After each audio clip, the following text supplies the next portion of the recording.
내 뜻대로 안 되는 하루하루가 안개처럼 흐릿해지는. 여러분 안녕하세요. 2023 수능을 위한 수능 완성 강의가 이제 시작됩니다. 저는 여러분과 개념의 나비 휴가 때부터 수능 특강을 거쳐서 그다음에 패턴의 나비 휴가 그리고 수능 완성까지 함께할 윤혜정입니다.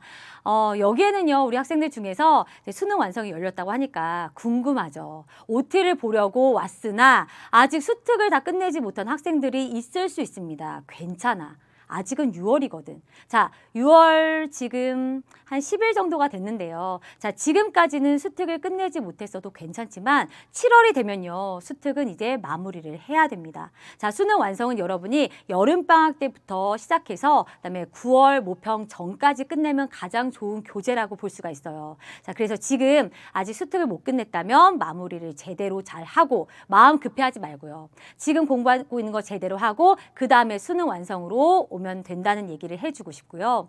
이제는 개념도 정리했고 수능 특강을 통해서 각각의 지문에 접근하는 방법도 배웠을 겁니다. 이제 수능 완성에서는 무엇을 공부하는지 궁금할 거예요. 자, 그 부분에 대해서 간단하게 선생님이 설명해 드리도록 하겠습니다.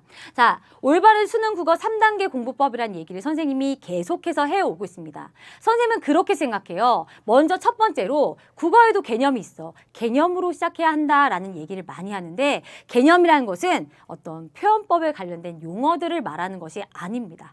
제가 말하는 개념은요. 처음 보는 시와 처음 보는 소설과 처음 읽는 독서 지문을 제대로 읽어내는 방법을 아는 거. 자, 그런 어떤 표현법들에 대한 용어들도 지문을 제대로 읽어내기 위해서 알아야 하는 거예요. 지문을 읽기 위해서, 그다음에 문제의 선지들을 제대로 이해하기 위해서 알아야 하는 것들을 개념이라고 얘기했고 이것을 여러분이 이제 잘 공부를 했을 거예요. 그러면 다음 단계 패턴입니다. 패턴은 유형이라고 볼 수가 있어요. 선생님이 패턴의 나비 휴가라는 강의에서 이 패턴에 대해서 강조하고 패턴을 집중적으로 우리 학생들에게 가르쳤어요. 그런데 수능 완성에서도 이 패턴을 다시 한번 공부하면서 수능 완성은 실전까지 갖춥니다. 자, 수능 완성 교재를 받아보면요. 유형편과 실전편으로 나뉘어 있습니다. 그래서 유형편에서는 수능 국어에서 어떤 유형의 문제들이 나오는지 그것을 간단하게 공부하게 될 거고요. 실전편으로 가면은 이제 모의고사 형태로 여러분이 문제를 풀게 될 겁니다. 그래서 수능 완성은 아주 부담이 되는 강의는 아니에요. 왜냐면요. 구성이 이렇게 돼 있어.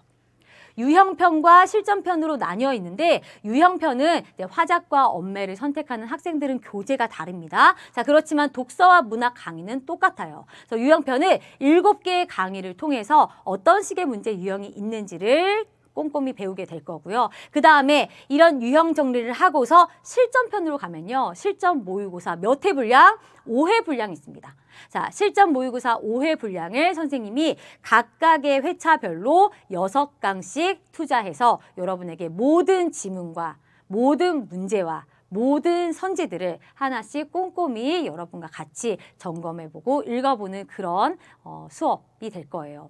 자, 그래서 총 강의 수를 보면은 이제 37강입니다. 37강이 어떻게 보면은 부담되는 그런 강의 수기도 해요. 그러나 선생님이 항상 강조하는 거, 세상에 존재하는 모든 강의는 필수가 아니다. 무조건 완강하겠다라는 부담은 조금 내려놔도 좋습니다. 자, 내가 공부하면서 어려웠던 부분들 위주로 인덱스 활용해 가면서 여러분이 따라오면 되지만 그렇지만 공부하면서 좀 이 지문의 내용 이해하기가 어렵다라거나 이 문제는 내가 제대로 근거를 찾았는지 해설지만 봐서는 정확하지가 않다라는 부분은 반드시 선생님 찾아와서 그런 부분을 점검했으면 좋겠습니다. 자, 우리 강의의 목표는 아주 심플하고 단순합니다. 자, 먼저 수능 완성 교재는요. 9월 모평에 연계되는 대상입니다. 그리고 수능에 당연히 연계 교재가 되겠죠. 자, 6월 모평을 보면서 수특이 어떤 식으로 연계됐는지 체감이 됐을 거예요. 자, 그런 방식으로 9월 모평에는요. 수특과 수능 완성 2권이 연계가 됩니다. 그래서 9월 모평 자체가 목표는 아니겠지만 9월 모평을 대비해서 여러분이 연계란 것이 이런 것이구나 다시 한번 느끼기 위해서는 9월 모평 전까지 끝내주면은 도움이 되겠지, 그치? 자, 그래서 9월 모평과 수능 연계 대비하기 위해서 우리 수능 완성을 공부할 거고요. 그리고 문제 패턴별 접근법을 얘들아 이제는 체화해야 돼. 체화라는 것은 몸체 될화, 내 몸에 그냥 이게 습관처럼 그냥 싹 익혀지는 거예요. 그러기 위해서는 정말 많은 반복 연습이 필요합니다. 선생님이 절대 하지 말라고 하는 공부법, 양치기가 있어요.